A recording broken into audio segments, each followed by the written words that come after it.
Oke, ini syair yang paling terkenal. Dulu saya SD juga sudah dikenalkan syair perahu ini. Inilah gerangan suatu madah, mengarangkan syair terlalu indah, membetuli jalan tempat berpindah, di sanalah iktikot, diperbaiki sudah. Ini maknanya gampang dicerna, kalimatnya pakai bahasa Melayunya simpel. Wahai muda, kenali dirimu, ialah perahu tamsil tubuhmu, tiada berapa lama hidupmu, ke akhirat jua kekal diammu. Titik-titik itu berarti saya loncati karena panjang. Ya, kalau tak tulis semua nanti jadi parade baca puisi. Ya, nanti kamu cari sendiri, banyak. Di download gratis banyak syairnya. Lengkapkan pendarat, tali dan sauh, deramu banyak bertemu musuh. Selebu rencam ombak pun cabuh. 1000 hempasan ombak yang bikin kacau, yang bikin terancam kapalmu, perahumu, tidak masalah. Karena apa? La ilaha illallah akan tali yang teguh. Selama kamu tetap berpegangan pada la ilaha illallah, selamat. La ilaha illallah itu terlalu nyata, tidak rumit, bisa dipahami siapapun yang mau. Tauhid makrifat semata-mata, memandang yang gaib, semuanya nyata, lenyapkan ke sana sekalian kita. La ilaha illallah tempat musyahadah, menyatakan tauhid, jangan berubah. Sempurnakan jalan iman yang mudah, pertemuan dengan Tuhan selalu susah. Lakunya panjang, rumit, konsepnya simple. Itu kalau dibaca secara metafor simbolik, perahu itu badan kita, jasmani kita. Tadi ada kalimat kemudi dan peralatan perahu itu akal, hati, intuisi, jiwa, kerohanian kita, mental kita. Kemudian laut ini kehidupan, dari alam nasut sampai alam lahut. Bisa juga simbolis perahu itu syariat, kemudi peralatan perahu itu torekot, muatannya itu hakikat, hasilnya itu makrifat. Nanti kamu ulang lagi tadi, kamu balik lagi ke puisi ini. Maksudnya kalau dia ngomong perahu itu berarti kehidupan. Kalau ngomong jasmani, diri itu ya tubuh kita. Kalau ngomong kemudi dan peralatan itu perangkat kita yang diberikan oleh Allah sebagai manusia. Bisa juga ketika ngomong perahu itu maksudnya syariat, kemudi itu torekot, muatannya hakikat, hasilnya makrifat. Nah, itu tidak saya jelaskan, kamu balik sendiri nanti ke puisinya.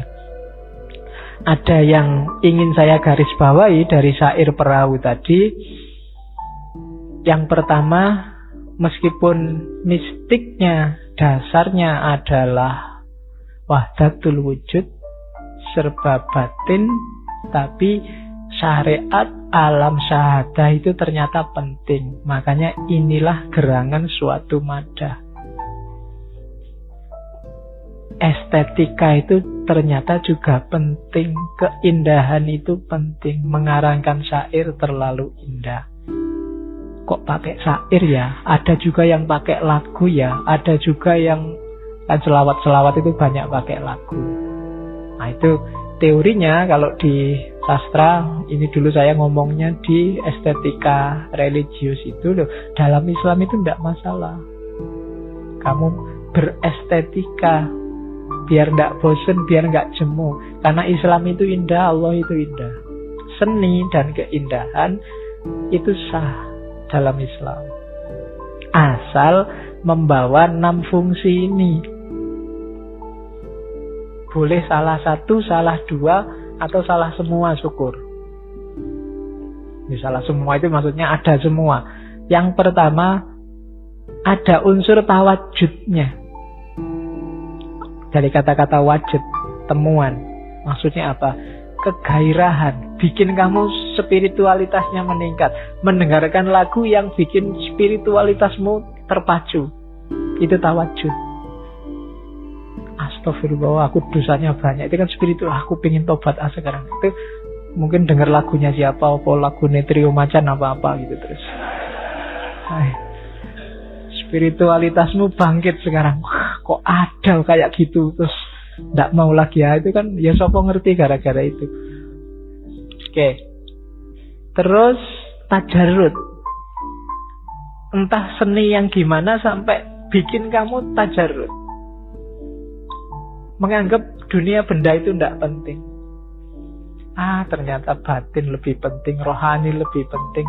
Nggak ada gunanya duitnya banyak, kumlot, tapi kasih sayangnya tidak ada yang dilampiaskan. Nah itu kan kamu sadar, mungkin dengar lagu, mungkin dengar orang patah hati, kan ada lagu patah hati itu terus bikin kamu sadar, iya ya, ternyata sekaya apapun orang, sebanyak apapun hartanya, kalau hatinya sumpek ya sumpek aja.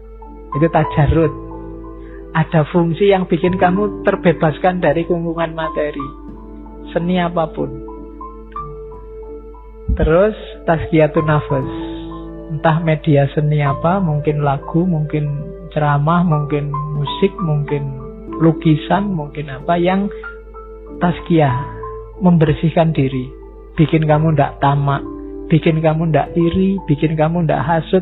Nah itu boleh kalau dalam Islam. Terus hikmah. Hikmah itu entah media seni apa yang membuka matamu tentang banyak informasi yang hakiki, tentang kebenaran, itu hikmah namanya. Setelah melihat lukisan ini, matamu terbuka bahwa ternyata kita itu kecil ya, alam semesta ini begitu luasnya. Itu fungsi hikmah. Jadi musik, seni boleh kalau bawa itu. Yang kelima dakwah. Kalau ini jelas ya, ada fungsi dakwahnya. Nanti nyanyi ada ayatnya, terus kamu terpikat, itu fungsi dakwah. Dan yang terakhir paling tidak ada fungsi madah. Makanya tadi kalimat awalnya Hamzah Fansuri, inilah gerangan satu madah. Madah itu memuji kebesaran Allah, atau sebaliknya menunjukkan betapa kita itu kecil, tidak ada apa-apanya kalau tidak dihubungkan sama Allah. Itu madah, puji-pujian. Jadi kalau ada orang tanya, boleh nggak seni dalam Islam, boleh nggak estetika dalam Islam? Boleh. Asal dia mengandung paling tidak 6 fungsi ini, atau salah satunya. Ini dakwah Pak.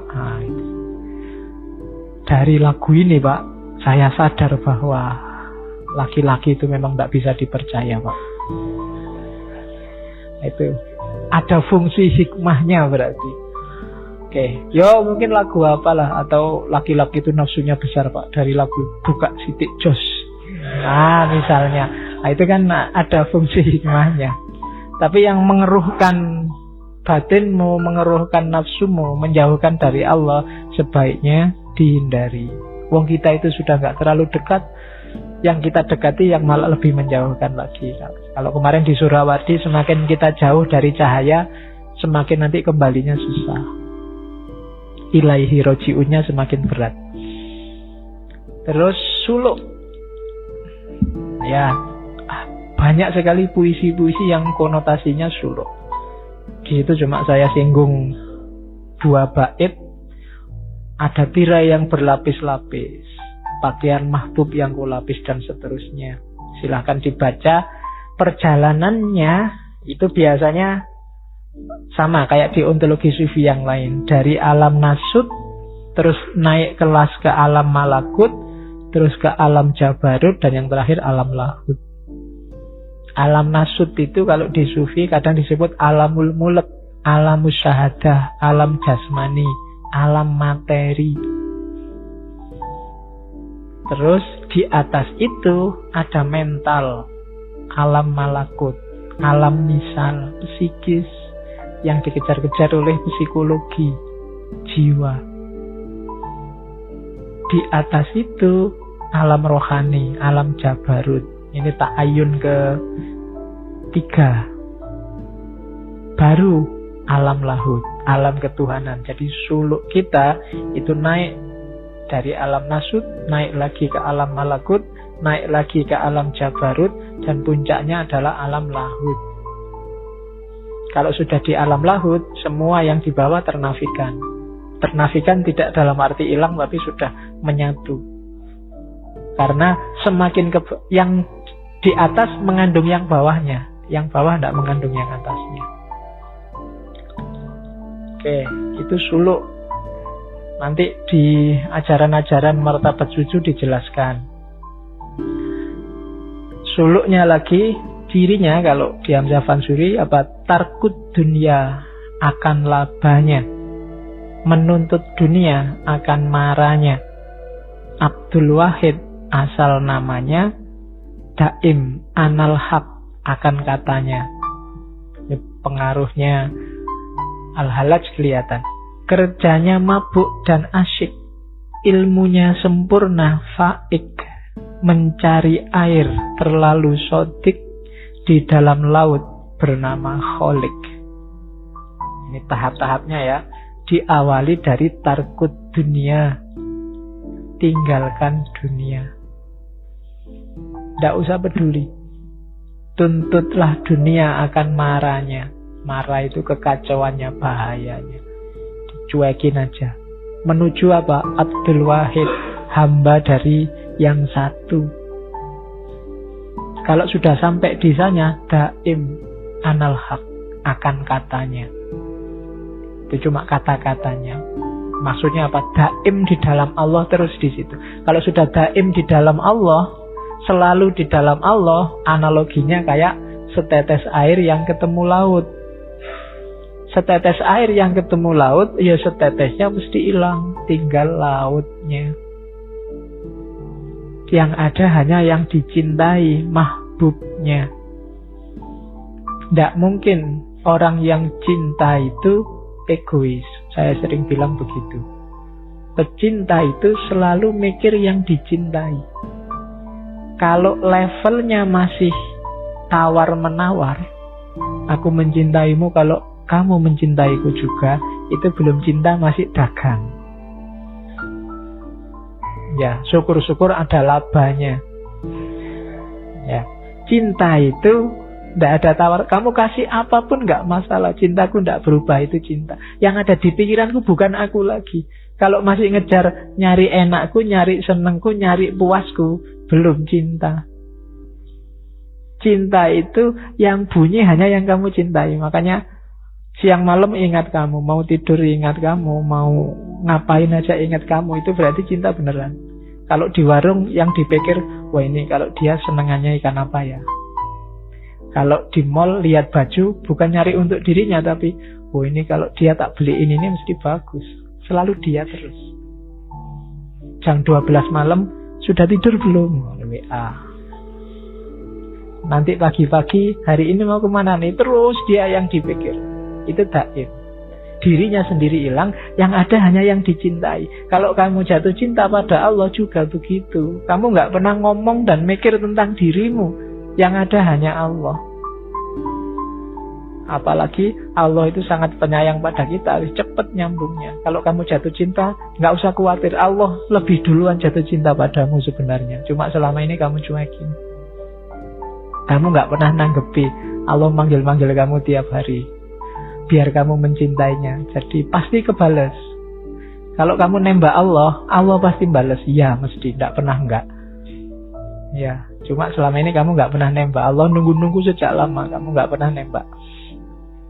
Nah, kalau sudah jatuh cinta jadi satu, saking suwenengnya, kadang-kadang keluar kalimat-kalimat yang ya memang dicerna akal tidak nyambung. Kayak kamu jatuh cinta sampai bilang, belahlah dadaku, tingginya gunung akan kudaki, lautanku seberangi. Wong renang aja ndak bisa.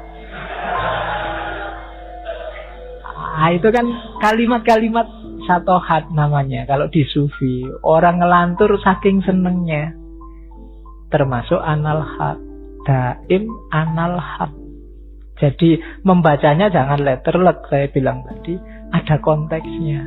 Konteks orang yang jatuh cinta. Tidak bisa dipakai orang yang tidak jatuh cinta.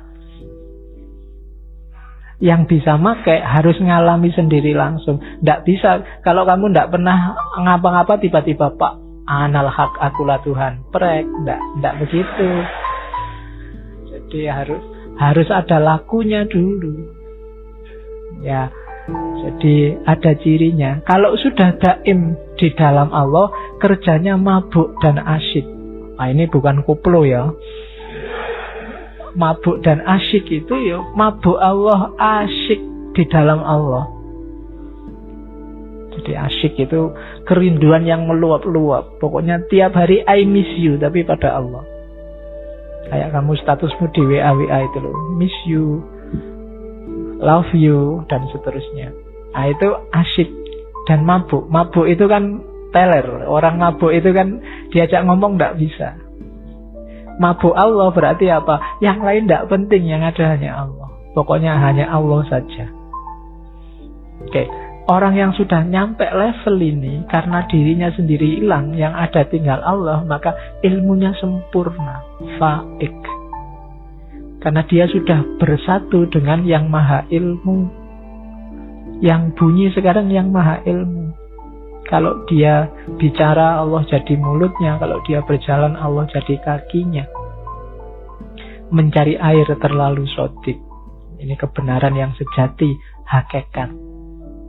Di dalam laut bernama Kholik. Di dalam Allah. Oke. Jalannya tetap sama. Syariat Muhammad jadi awalnya. Ambilkan suluk. Ilmu hakikat. Yogya bertubuh dan seterusnya. Nafsumu yogya kabunuh tadi itu sudah. Nah, terakhir ya. Ini tamsil. Ini mungkin yang suka dengan Hamzah Fansuri. Ada banyak tamsil dia. Isyarat-isyarat. Ada isyarat anak dagang. Anak dagang itu ya pedagang. Kita hidup di dunia ini kayak anak dagang. Orang bisnis. Kalau dulu kan bisnis itu bisnis keluar daerah, kayak zaman Nabi Muhammad, bisnis ke Syam, bisnis itu bisnis. Kita ini di dunia ini kayak anak dagang. Mampir sebentar, kita asing di sini untuk mengumpulkan bekal. Bekal pulang kampung. Syukur membawa laba banyak. Nah, nanti banyak puisinya pakai istilah anak dagang. Hamzah Fansuri, anak dagang, melenyapkan dirinya, tiada sayang. Jika berenang, tiada berbatang. Jika berlabuh pada tempat, tiada berkarang. Jadi Hamzah Fansuri ini anak dagang, tidak takut-takut melenyapkan dirinya, menaklukkan nafsu ego akunya. Jika berenang, tiada berbatang. Berenang, ya kan orang tidak bisa renang itu biasanya kan pegangan batang. Jadi jika berenang tiada berbatang, dia tidak tergantung apapun lagi. Hanya Allah tempatnya bergantung. Jika berlabuh pada tempat tiada berkarang. Pelabuhannya juga cuma Allah. Tidak ada makhluk yang lain. Nah, itu anak dagang. Isyarat anak dagang. Ada isyarat anak jamu. Anak jamu itu bukan jamu Nyonya Menir apa jamu itu. Anak jamu, apa ya? Jamuan. Kalian ngerti jamu ya? Jamuan makan. Kita ini di dunia ini kayak tamu. Allah yang menjamu. Jadilah tamu yang baik terhadap tuan rumahnya. Oke, tamu kan gak boleh sakarepe dhewe. Ad-dhaif itu kan kal mayyit. Terserah Allah mau diapain aja, wong aku ini cuma tamu yang punya rumah Allah. Kesalahan kita selama ini nganggap kita itu tuan rumah. Padahal kita cuma tamu. Jadilah tamu yang baik. Nah, banyak di antara kita yang tidak sadar kalau dia tamu. Karena nggak sadar dia tamu, merasa yang punya rumah. Terus sakarepe dhewe. Nah, tidak peduli sama yang punya rumah. Anak datu. Anak datu itu ratu. Anak raja karena kita hambanya Allah. Anak ratu. Orang Uryani tadi, manusia yang telanjang. Ada syairnya yang judulnya Syair Burung Pingai. Di situ ada kalimat unggas kudusi. Unggas kudusi itu burung suci. Ini istilah yang banyak dipakai oleh tokoh-tokoh sufi. Burung perlambangnya roh suci. Unggas kudusi itu banyak. Jadi unggas kudusi itu bukan unggas dari kudus. Jadi burung suci. Bahkan nanti kalau baca di tulisannya Anne-Marie Simmel itu, beberapa torekot itu cara dia milih mursyid itu pakai burung. Jadi kalau ada mursyid yang meninggal, terus murid-murid yang utama ini dikumpulkan di satu tempat di lapangan, terus ada burung yang dilepaskan. Burung ini hinggap di siapa, dialah mursyid selanjutnya. Nah, besok kita pakai itu ya. Kalau saya berhalangan takmirnya bawa burung terus dilepas, nanti hinggap di siapa harus ngisi. Oke, yaitu unggas kudusi. Dan dia juga sering pakai namanya, Hamzah miskin, Hamzah gharib, Hamzah fakir, dan seterusnya. Itu mengekspresikan dirinya tapi tidak dengan cara membesarkan dirinya, menyombongkan dirinya. Tetap dalam konteks menampilkan pengalaman rohaninya demi orang lain pasti. Karena sufi itu kalau dia pingin enak sendiri, ngapain capek-capek ngajarin orang, ngasih tahu orang. Saya bilang tadi bebannya double.